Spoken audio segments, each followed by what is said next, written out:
Welcome to Not Milk Never Milk. Subscribe if you're lactose intolerant.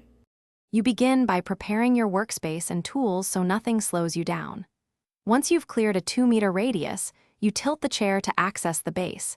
This gives you leverage and visibility. Use an adjustable wrench and a flathead to test fasteners. Feel for pressure changes so you avoid stripping bolts.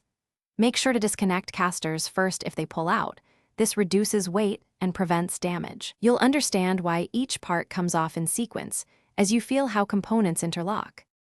Next, you deal with the central base and the gas lift, which often requires force applied correctly. Once the casters are off, push down on one side of the base while pulling the central hub upward. This breaks the tight fit. To remove the gas lift, protect surfaces and tap the top of the lift with a rubber mallet or slide a pipe over it and strike. This avoids bending. Finally, flip the seat and remove the 4 seat plate screws in a crisscross to keep the plate even. Finish by separating the seat items and organizing everything so reassembly is painless. You remove armrests by undoing their bolts and placing each bolt set into individually labeled bags. This prevents mix-ups. When you detach the backrest, support it with one hand as you find and remove hidden screws. This prevents a sudden drop and fabric strain.